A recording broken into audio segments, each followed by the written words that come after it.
nchini wakamilisha kongamano la siku 3.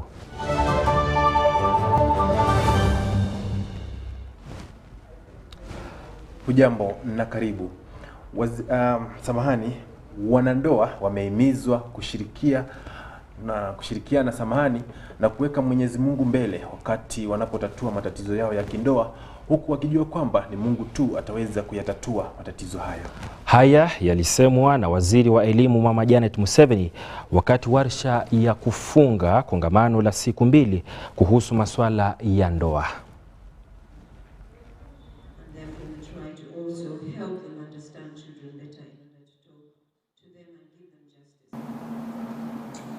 Husband and wife must learn to work together as a team because they can accomplish much more than they can when they are working apart. Number 6, look for competent professional help. And that is when all else has failed. Seek help from someone you can trust, a counselor, a mature church or family elder is able to discern what you and your spouse have failed to recognize. Mature people are not afraid to seek help when they need it. Remember always that our Lord Jesus Christ offers grace when we fail. We are all scarred by sin, but in the gospel we find forgiveness and the joy of being washed clean. Let us be keenly aware that God's presence is part of a holy matrimony. So we know we are conquerors. Let us learn to involve Him in our relationships and call upon His name in every situation. It is one of the biggest marriage conferences that has happened. It was just refreshing. A lot of things you're sort of going through. I've been married over 29 years together with my husband, George. People here have been married 41 years. Others have been married 15 years. Others have been married 10 years. Some have very young children. Others have older children. But the topics cut across how to be and enjoy a Christian marriage. And they were specifically targeted at the Christian marriage, which is one man to one woman to the exclusion of all others for life. So it couldn't have been more timely, especially coming out of COVID, when it was not possible to meet in such big numbers. This, I think, is a big movement for me. I take as a big movement for people now to go out and arrange more in smaller clusters so that we revive, because marriages were battered during COVID. Responsible parenting is something that has clearly come out in this 2 days marriage conference. The moment you do not offer quality time to your children, in essence you are running out from the responsibility of parenting.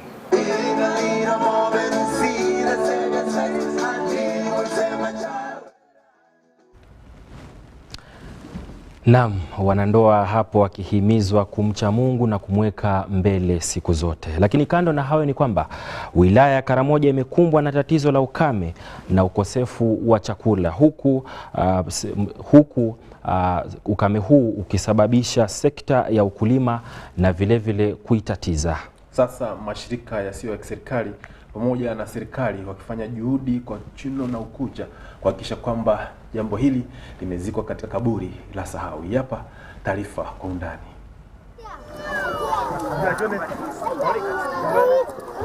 Kwa umbali ni hali ya kawaida tu ukitizama, lakini kwa karibu eneo hili limejawa na makovu chungu nzima, huku baa la njaa likicheheni kwa mwezi mmoja sasa.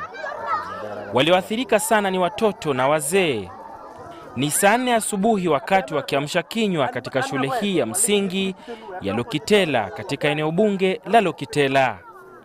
Shule hii ina wanafunzi zaidi ya 2000 na uji huu ndio wanaotumia kama chamsha kinywa, ambapo kila mwanafunzi analazimika kunywa nusu ya kopo la uji ambapo halitoshi. Katika eneo la Losakucha hali imezorota zaidi.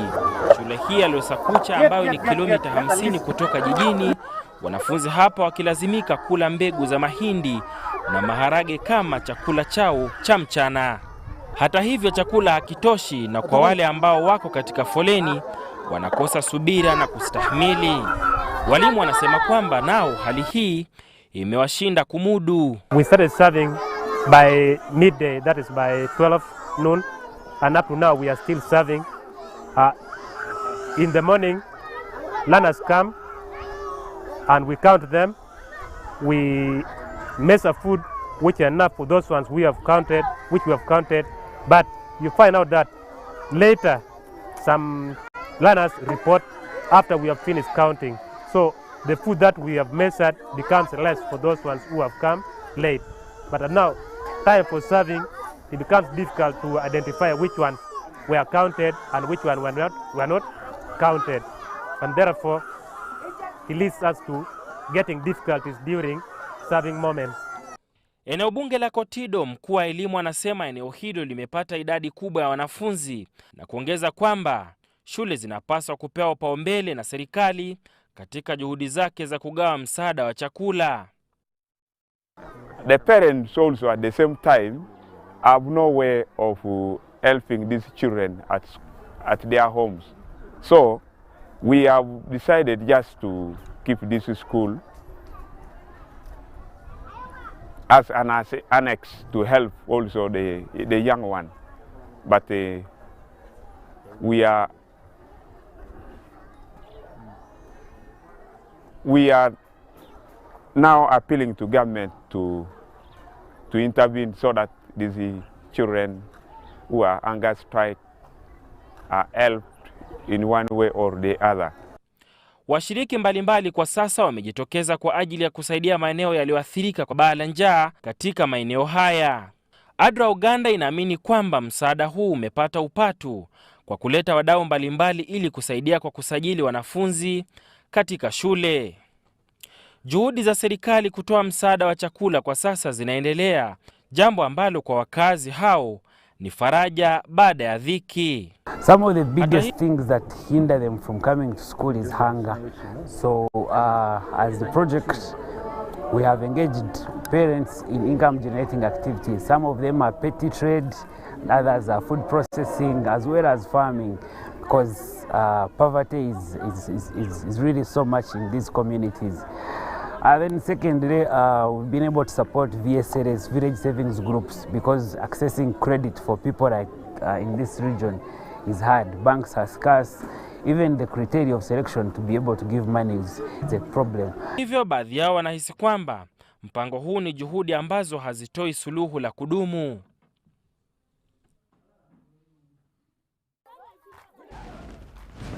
Basi Saddam.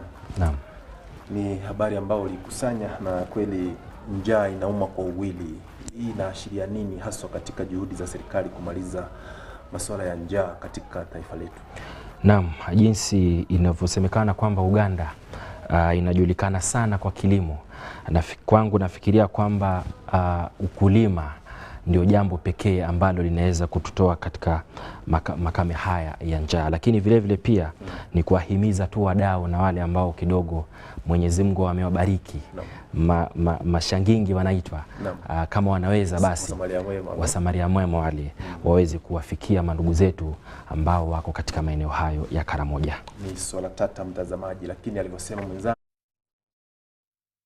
ili mwenzako na yeye pati aweze kupata chochote chakula. Habari zingine zinasema kwamba shirika la barabara ama humu nchini UNRA limekula yamini kujenga barabara zaidi za kilomita 1000 katika mpango wao wa ujenzi wa barabara wa mwaka huu. Haya yalisema na mkurugenzi mkuu wa mamlaka hiyo Allen Kajina alivyokuwa katika ziara yake maeneo hayo.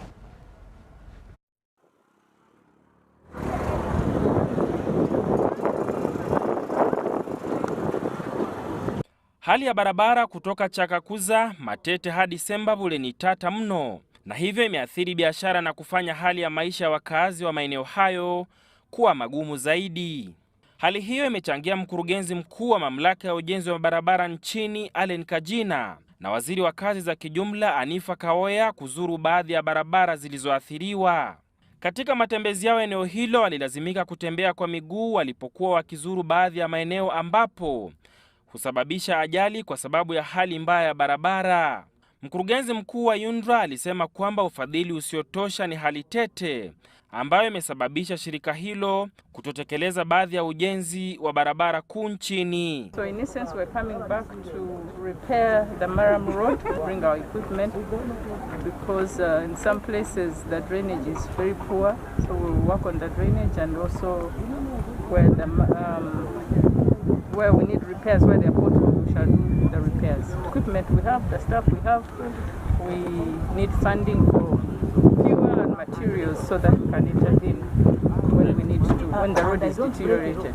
So a team will come and assess the intervention that needs to be done.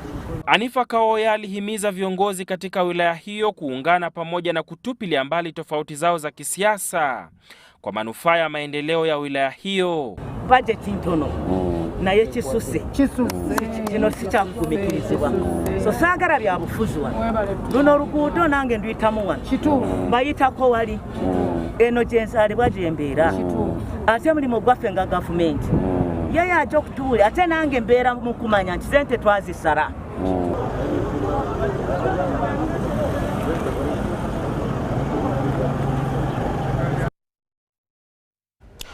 Naam, shukrani sana na karibu kutoka katika taarifa hiyo. Taarifa zetu zingine ni kwamba wahasibu wakuu nchini wakishirikiana na wenzao wa kanda ya Afrika Mashariki wametoa vigezo au wametoa akili kwenye serikali ili kukabiliana na hali ambayo inaendelea kuzorota nchini ya uchumi. Wamesema haya hii leo wakati wa kufunga kongamano lao la siku 3 lililofanyika hapa mjini Kampala katika kuchemsha bongo jinsi ya kushauri serikali kubadilisha mbinu ya kushughulikia uchumi wa taifa hili. We have set the framework for quality assurance. We have set the framework for kwa muda wa siku 3 sasa wahasibu wakuu nchini wakishirikiana na wenzao katika kanda ya Afrika Mashariki wamekuwa kwenye mdahalo wa kiuchumi ambao uliandaliwa na taasisi ya wahasibu wa umma walioidhinishwa. Our aim was to gather views from the accountancy profession on how we can develop our economy responsibly and respond to the impact of COVID, but also to respond to the struggling economy. Mdahalo huo ulizingatia hali ya uchumi nchini, gharama ya maisha ambayo kwa sasa imepanda na bei ya bidhaa, ambapo wahasibu hao waliipa serikali suluhu la kudhibiti baadhi ya changamoto hizo. And know what do we need and what do we want. Separate the needs from the wants. It's a time now to be frugal. It is abnormal time. We need to be frugal. We need to know what are our basics and we start from there. Wahasibu sasa wakitaka wananchi kutotumia pesa kiholela na pia kuwa makini na jinsi wanavyotumia rasilimali zao. To come up and support the government during this time. It is actually not just an issue of government. It is a joint effort. We are saying let government and the citizens come to the drawing board together and answer the questions of the high commodity prices. Kongamano hilo la siku 3 liliandalia kwa kauli mbiu uchumi na maendeleo. Lilihudhuriwa na wadau 690 katika kanda ya Afrika Mashariki na kwingineko. It is really to help both the consumer, the public, but as well as the practitioners, they are our members, to ably serve the market. Wahasibu pia walisema kwamba wanatarajia kuwasilisha mapendekezo hayo kwa serikali wakipitia Wizara ya Fedha na jinsi serikali itakavyokabiliana na ongezeko la bei ya bidhaa nchini. 691 participants attend in total over the 3 days. 415 were physical here and 276 were online.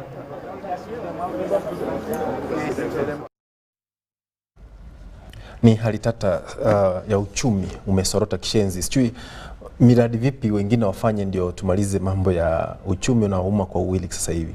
Jinsi ulivyomsikia yule mhasibu aliposema kwamba inafaa kwanza wananchi wenyewe wawe na adabu ya kuweka rasilimali ambayo wanayo kwa sasa.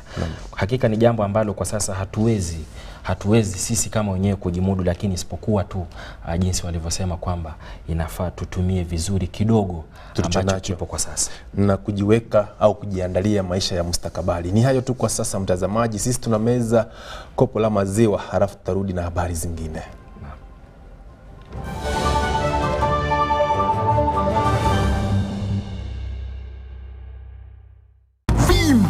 Ni MTN Kabode Super as you pay mpola for this smartphone. Make calls, update your WhatsApp status, watch YouTube, and Google anything under the sun with 2 GB worth of data every month for 7 months. Simply make a small deposit of 99k and pay the balance mpola. You can pay in daily, weekly, or even monthly installments while you enjoy your new phone. So what are you doing today? Visit any MTN shop near you and get the MTN Kabode Super easy.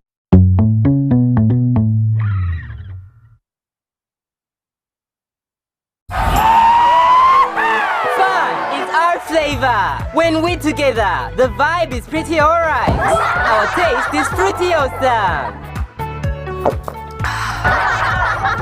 We are Uganda's #1 fruity refreshment. Enjoy Mirinda Fruity, Uganda's #1 fruity refreshment. EdTech Monday Uganda is brought to you by the Mastercard Foundation Center for Innovative Teaching and Learning in ICT and the Innovation Village. In May this year, the Mastercard Foundation Center for Innovative Teaching and Learning in ICT held a ministerial forum on harnessing technology to build resilient education systems.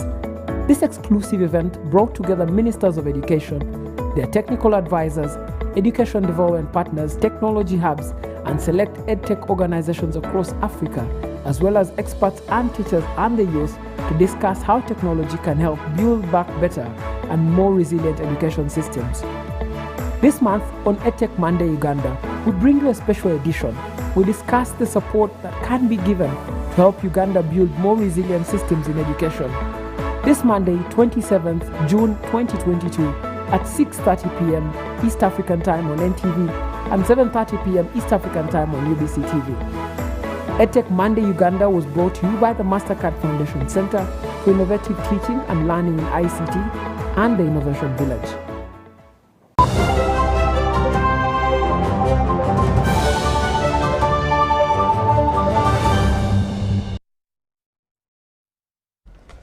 Karibu tuendelee kufahamisha tukiwa tunakujia moja kwa moja kutoka shirika la UBC tukitangaza kutoka jiji la Kampala. Kwingineko, mchungaji Robert Kayanja wa kanisa la Miracle Center Cathedral ameshauri wananchi wa Zimbabwe kutia bidii katika utekaji maji au kuweka maji ili kutumia katika rasilimali yao au shughuli zao za kila siku. Na haya yalisemwa na mchungaji huyo alipokuwa katika maeneo hayo katika kongamano na warsha wa waumini.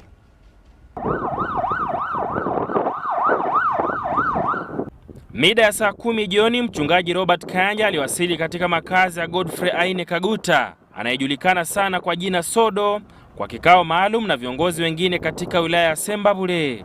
Hapa mchungaji huyo aliombea viongozi katika wilaya hiyo mkiwemo Waziri Hanifa Kaoya, wabunge na wachungaji mbalimbali, na kisha akazuru baadhi ya mifugo. Mchungaji huyo pia aliwahimiza viongozi hao kuwa na umoja na kuitaka mamlaka ya wilaya hiyo kushughulikia kovu la ukosefu wa maji na baadhi ya changamoto zinazoathiri mazingira.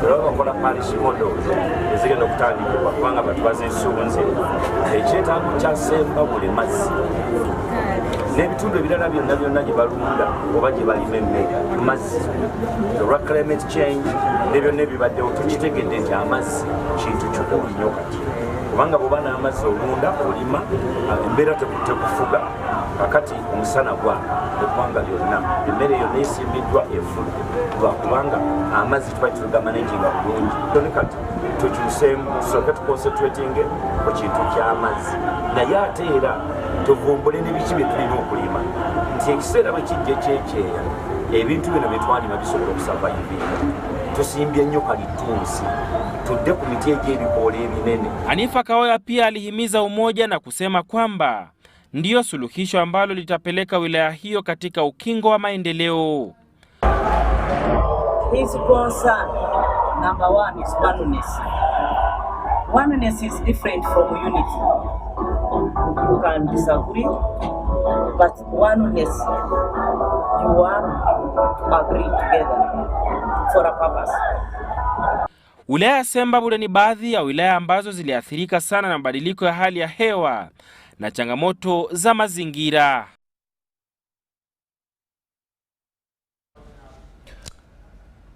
Saddam, naam, tupe mambo ya mchezo.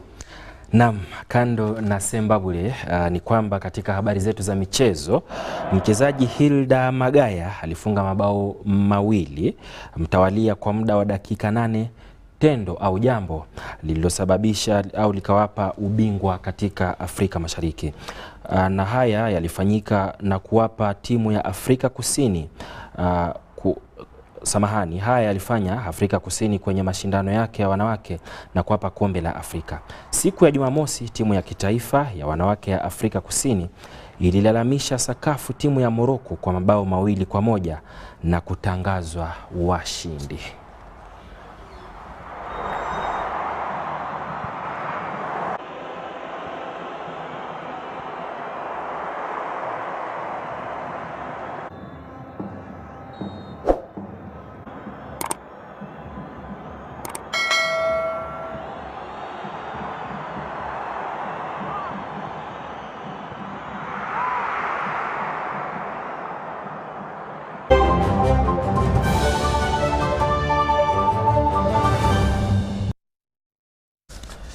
Na Saddam, naona wanawake wanarambisha sakafu kandanda, ina maana wameanza kutia bidii sana. Naam, hakika tunawatakia kila laheri na vile vile kuwakongole Afrika Kusini. Lakini basi kufikia hapo, kwa heri, tuonane tena siku ya kesho. Ndiyo hayo tu kwa leo mtazamaji. Endelea kutegea vipindi na matangazo kutoka shirika letu la UBC, kituo nambari 1 kinachokupa habari katika lugha ya Kiswahili. Mimi ni Edwin Nyachwara na mwenzangu na mimi ni Saddam Muballe. Jioni njema.